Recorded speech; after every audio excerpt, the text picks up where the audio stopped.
আল্লাহ তাআলা পবিত্র কোরআনে কারীমের মধ্যে বলেন, ইয়া আইয়ুহাল্লাযীনা আমানু কুতিবা আলাইকুমুস সিয়াম কামা কুতিবা আলাল্লাযীনা মিন ক্বাবলিহিম লাআল্লাকুম তাত্তাকুন। ইয়া আইয়ুহাল্লাযীনা আমানু, হে মুমিনগণ। মুমিনগণ মানে হচ্ছে যারা আল্লাহর উপর ঈমান এনেছে, এক আল্লাহকে আল্লাহ বলে বিশ্বাস করে নিয়েছে, আল্লাহ তাআলা যা বলে তা মেনে নিয়েছে, যখন যা বলে যেটা করতে বলে যেভাবে বলে সেভাবেই করে। চুঁ চেরা নেহি করতে হাম চুমন দঙ্গর নিস্ত, এমন করে না আমি তো আমি, আমার থেকে কেউ বড় নাই। যেমন ফিরাউন বলেছিল আনা রাব্বুকুমুল আ'লা, আমি তো বড় রব, এই কথা বলে সে যেমন আল্লাহকে মানে নাই, রাসূলকে মানে নাই, মুসা আলাইহিস সালাতু ওয়াস সালামকে মানে নাই, এমন করবে না। যে ব্যক্তি আল্লাহকে আল্লাহ বলে মেনে নেবে, আল্লাহ তাআলা পবিত্র কোরআনে কারীমের মধ্যে বলেন, ইন্নাল্লাযীনা ক্বালু রাব্বুনাল্লাহ, যারা বলে নিয়েছে, যারা মেনে নিয়েছে আমি আল্লাহ এক, আমি আল্লাহ হলাম রব, আমি আল্লাহ হলাম তার সব, সুম্মাস্তাকামু, এ কথার উপর তারা আমলের মাধ্যমে দৃঢ় পথ থেকেছে, এ কথার উপর বিশ্বাসের দৃষ্টিকোণ থেকে সে ব্যক্তি দৃঢ় পথ থেকেছে, জিহাদের ময়দানে দৃঢ় পথ থেকেছে, যাকাত আদায় করার ক্ষেত্রে দৃঢ় পথ থেকেছে, নামাজ পড়ার ক্ষেত্রে দৃঢ় পথ থেকেছে, সারা জীবন আল্লাহর পথে চলে, রাসূলের পথে চলে কবর দেশে গিয়েছে।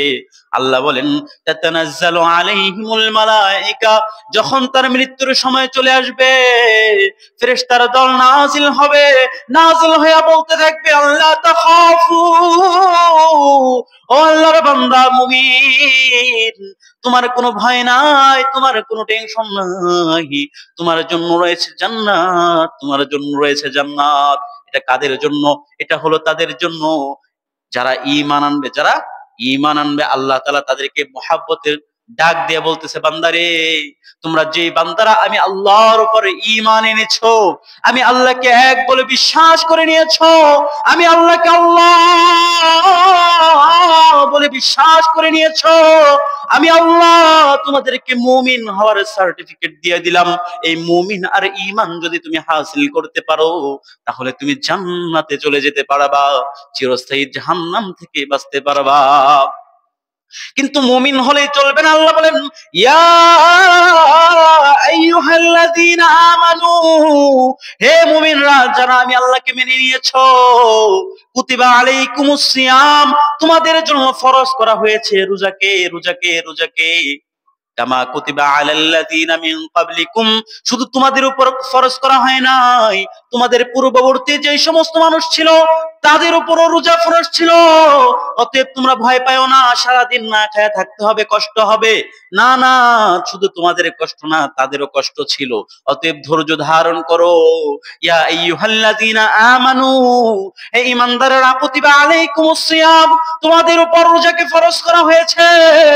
তোমাদের উপর যখন রোজাকে ফরজ করা হয়েছে, শুধু তোমাদের উপর ফরজ করা হয় না, আগের জনকেও ফরজ করা হয়েছে। আগের ইতিহাসের মানুষ যারা ছিল, তোমাদের পূর্বে যত উম্মত ছিল, সবার উপর ফরজ করা হয়েছে। শুধু তাদের উপর ফরজ এই জন্য করা হয় নাই যে তারাও সওয়াব পাবে, তোমরাও সওয়াব পাবা। হ্যাঁ, আরো অনেক রহস্য আছে। কি রহস্য জানোনি? লাআল্লাকুম তাত্তাকুন, যেন তোমরা মুত্তাকি হতে পারো, যেন তোমরা পরহেজগার হতে পারো, যেন তোমরা জান্নাতি হতে পারো, যেন তোমরা জাহান্নাম থেকে বাঁচতে পারো, যেন তোমরা আল্লাহর পথে চলতে পারো, যেন তোমরা রাসূলের পথে চলতে পারো, যেন তোমরা জাহান্নামের মহা কষ্ট থেকে বাঁচতে পারো, কারণ জাহান্নামের আযাব বড় কঠিন। রাসূলুল্লাহ সাল্লাল্লাহু আলাইহি ওয়াসাল্লাম তিনি জান্নাতি ছিলেন, তিনি জান্নাতি ছিলেন এবং সর্বপ্রথম জান্নাতে তিনি যাবেন। কিন্তু তিনি নামাজের মধ্যে দাঁড়ায় এমন ভাবে কান্না শুরু করে দিতেন, এমন ভাবে কান্না শুরু করে দিতেন, তার কান্নার আওয়াজের কারণে তিনি কোনো আওয়াজ করতে পারতেন না, তার গলা থেকে খের একটা আওয়াজ বের হতে শুরু করতো। নবীজি এত কান্না করতেন। এমন আল্লাহর ওলি আছে জান্নাতের আয়াত পড়তেছে, খুশিতে বাকবাক হয়ে গেছে।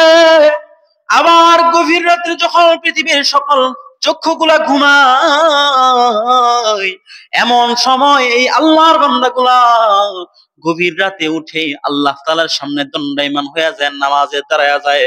নামাজে দাঁড়ায়া আল্লাহ তাআলার সাথে কথা বলে, আলহামদুলিল্লাহি রাব্বিল আলামিন। ও দয়ার মালিক আল্লাহ, আপনি হচ্ছেন মালিক, আপনি হচ্ছেন রব। আল্লাহর সাথে কথা বলে আর টপ টপ করে চোখের পানিগুলো ফালায়। যখন জাহান্নামের আয়াত আসে, জাহান্নামের আয়াত পড়তে পড়তে আল্লাহর বান্দাগুলো কান্নায় ভেঙে পড়ে। এমন ভাবে কান্না করতে থাকে মনে হয়, অনেক আল্লাহর ওলিরা বলেন তারা এমন ভাবে কান্না করতো, তাদের কান্নার আওয়াজ শুনে মনে হতো এই বান্দাগুলা মনে হয় কান্না করতে করতে হার্টফেল করে মারা যাবে। আল্লাহু আকবার। এরা তো সারা জীবন ইবাদত করতো, নামাজ পড়তো, রোজা রাখতো, হজ করতো, যাকাত দিত, আল্লাহর হুকুম মানতো, রাসূলের তরিকায় চলতো।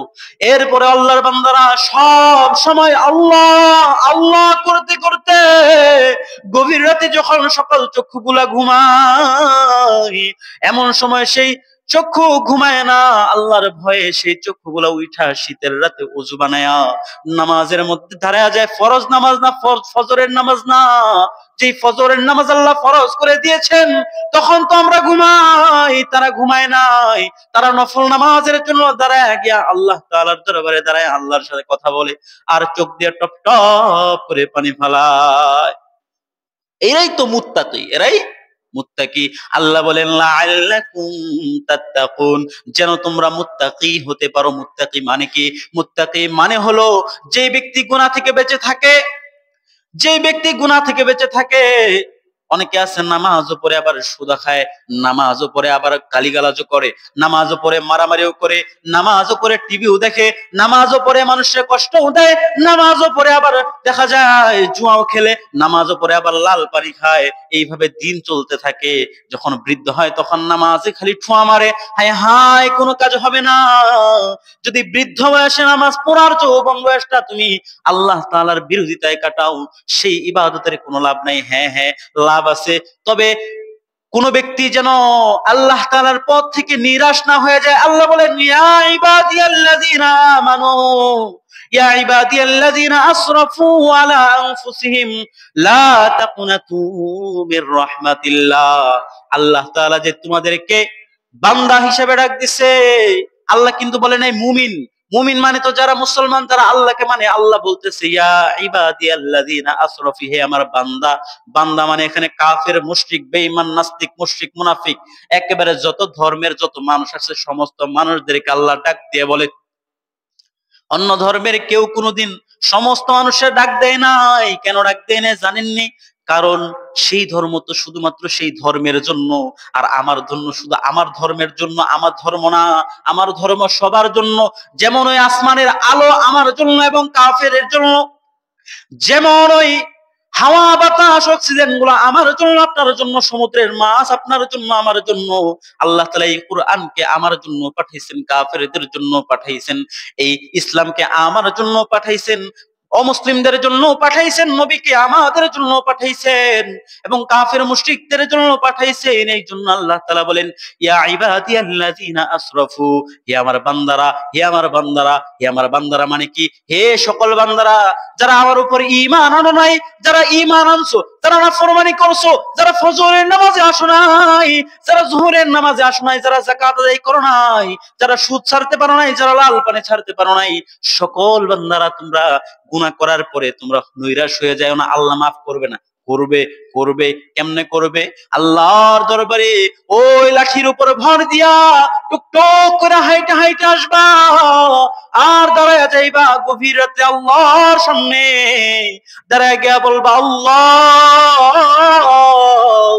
ওদের মালিক মার মালিক আল্লাহ, নাফরমানি করেছি, অন্যায় করেছি, জুলুম করেছি অনেক, আল্লাহ ক্ষমা করে দেন, মাফ করে দেন।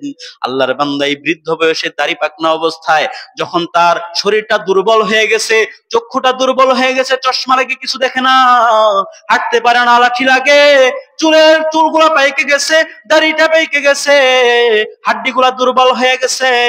এমন সময় যখন আল্লাহর বান্দা আল্লাহর দরবারে হাত তুলে বলবে আল্লাহ, আল্লাহকে ডাক দিয়ে বলবে আল্লাহ, আল্লাহ তাআলা সেই বান্দার সব গুনাহগুলো ক্ষমা করে দেবে। তবে একটা গুনাহ ক্ষমা করবেন না। কয়টা গুনাহ? হ্যাঁ, লাভ মারেন খালি হুজুরের ওয়াজ শুনে আল্লাহ সব মাফ করে দিছে। এত সোজা না। একটা গুনাহ মাফ হবে না, সেই গুনার নাম হচ্ছে বান্দার হক। 1 টাকা মাইরা খাইবেন, 10 টাকা যাবে। শেষে মেশে একটা ঘটনা লাগাই দিব না, বুঝবেন। 1 টাকা মাইরা খাইবেন, কয় টাকা যাবে? 10 টাকা যাবে। প্রিয় ভাইয়ের আমার, রমজান মাস চলে আসছে। গত সপ্তাহে ওয়াজ করছিলাম যে 10 দিন আগে আপনারা নামাজ রোজা শুরু করেন। নামাজের ওয়াজ যেই সপ্তাহে করি, এই সপ্তাহে মুসলিম যেগুলো পরে এগুলো হাওয়া হয়ে যায়। হাওয়ার মিঠাই আছে না, এক আল্লাহর বান্দা চা খাইতে বসছে, সাথে নিয়ে বসছে হাওয়ার মিঠাই। এই হাওয়ার মিঠাই বাইর করে আর চার মধ্যে ডুবায়, দেখে হাতে আর কিছু নাই। হ্যাঁ, হুজুরে ওয়াজ করে জুমার সময় নামাজ পড়বেন, নামাজ ছাড়বেন না। সামনে রমজান আসতেছে, 10 দিন আগে থেকে শুরু করে দেন। আল্লাহর বান্দা কথা, আমি যা আছি তাও হাওয়া হয়ে যাব। হ্যাঁ, হুজুর পরে হতাশ হয়ে 1 লাখ নামাজ পড়ে। আমি আবার মুসল্লিদেরকে বলছি, মুসল্লিরা ভয় পায়, 1 2 জন মাঝে মাঝে আসে, একদম ফাঁকা রাখে না। আগের হুজুর নাকি নামাজ পড়াইতো, 1 লাখ নামাজ পড়তো। হ্যাঁ, সবার পক্ষ থেকে একজন 1 লাখ নামাজ পড়তো। তো ফরজে আইন, ফরজে কেফায়া না, যে জানাজার নামাজের মতো একজন পড়লে না মাফ হয়ে গেল সবার জন্য, এরকম না। আমি বলছি মুসল্লিরা যদি একজনও না আসে, যেই দিন একজনও না আসবে সেই দিন আমি গাট্টি গোল। এই ভয়ে দেখা যায় যে কেউ আসে না, জাহাঙ্গীর সাহেব ভয় পাওয়া যায়, আজকে তাড়াতাড়ি যাইতে হইব। অথবা দেখা যায় আব্দুর রহিম সাহেব ভয় পাওয়া যায়, হুজুর তো যাইবো গা, এই জন্য যে কোনো একজন ঠাস করে আইসা পড়ে। হ্যাঁ, হ্যাঁ, প্রিয় ভাইয়ের আমার, আল্লাহর জন্য ইবাদত করতে হবে। আল্লাহ বলতেছে রোজা কেন ফরজ করা হয়েছে? লাআল্লাকুম তাত্তাকুন, যেন তোমরা মুত্তাকি হতে পারো। যে নামাজ পড়তে আসছি, একজন আমার দিকে তাকায় আছে, খুব সুন্দর করে নামাজ পড়তেছে, পড়ে না? হুজুর বৈশা রয়েছে, ওয়াজ করতেছে। হুজুরের তো ইচ্ছা করলে হাদিয়া দেওয়া যায় গোপনে। আল্লাহর বান্দায় কি করে? সবার সামনে হুজুর এটা হাদিয়া। আল্লাহর বান্দায় দোয়া চাইছে, হুজুরে বলতে পারে হুজুর আমার বাপ মার জন্য দোয়া করেন, নাম নেওয়ার দরকার নাই। কয় আমার নামটা লইয়া দোয়া করবেন। হ্যাঁ, এরপরে আরো কত সিস্টেম আছে। হ্যাঁ, বিভিন্ন পদ্ধতি, এগুলা মানুষ দেখানোর জন্য হতে পারে, কিন্তু রোজা এমন একটা ইবাদত যে ইবাদত মানুষ দেখানোর জন্য হয় না। আপনি যদি সকালবেলা আজান দিয়ে দিছে, আর একটু পানি খায়া লই, এটা যদি বলেন, অথবা জোহরের টাইম হয়ে গেছে, গলাটা শুকায় গেছে, ঘরের মধ্যে যে একটু পানি খায়া নেন, কেউ দেখছে? আল্লাহ দেখছে।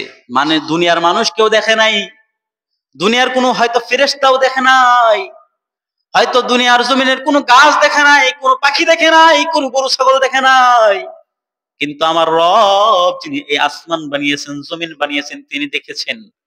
আল্লাহর বান্দারা সব কিছু মানুষের জন্য, মানুষকে দেখানোর জন্য করলেও এই ইবাদতটা মানুষের দেখানোর জন্য করে না। এই জন্য এই ইবাদতটা একমাত্র আল্লাহর জন্য হয়। এই জন্য আল্লাহ বলেন লাআল্লাকুম তাত্তাকুন, মুত্তাকি ওই ব্যক্তি, যে ব্যক্তি শুধুমাত্র আল্লাহর জন্য ইবাদত করে।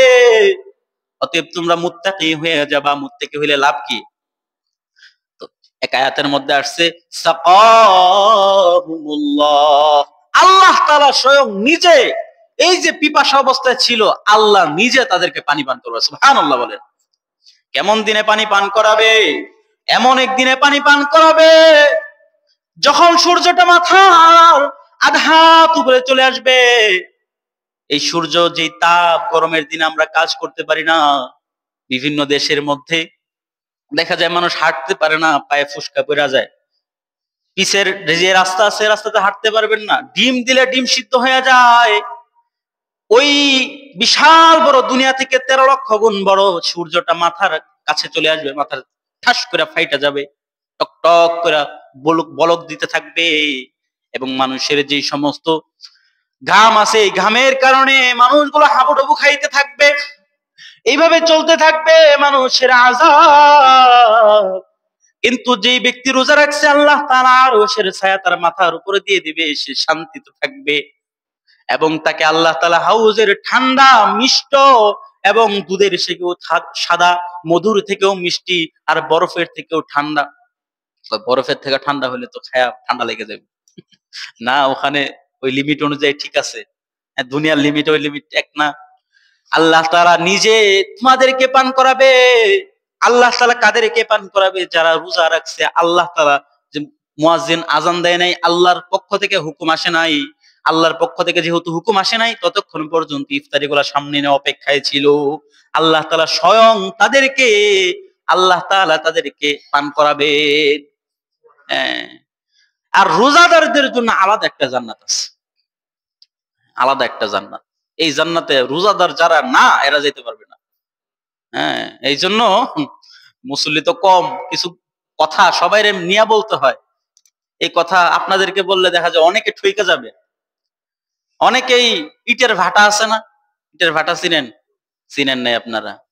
ইটের ভাটা মানে হইতাছে উপর দিয়া ধোয়া যায়। যারা এই অভ্যাসে অভ্যস্ত, তাদেরকে বলবো যে রমজানকে উপলক্ষে করে একদমই ছাইরা দেন। না হুজুর পারতাম না। ঠিক আছে, রমজান মাসটা কমপক্ষে ছাড়েন। তাও পারতাম না। ঠিক আছে, দিনের বেলা ঠাইনেন না, রাত্রের বেলা ইটের ভাটা চালু করেন। সেই ইট দিয়া যদি আপনি বিল্ডিং বানাইতে পারেন, সেটা আপনার ব্যাপার, আমার কোনো আফসোস নাই। চেষ্টা কি করবেন? একদম ছাইরা দেওয়ার। কারণ এতে করে আপনার আর্থিক অবস্থাও ভালো হবে, শারীরিক অবস্থাও ভালো হবে। যদি না পারেন রমজানে ছাড়েন, যদি তাও না পারেন সন্ধ্যাবেলা টাইম নেন। আবার একটু মেসওয়াক করে আইসেন তারাবির পর সময়, নাইলে আবার ইমাম সাহেব নামাজ পড়াইতে পারবো না। এটা একটু চেষ্টা করেন, ইনশাআল্লাহ। রোজা সম্পর্কে অনেক ওয়াজ, এই ওয়াজ করতে করতে মনে করেন আসল আলোচনা আমি হারায় ফেলবো।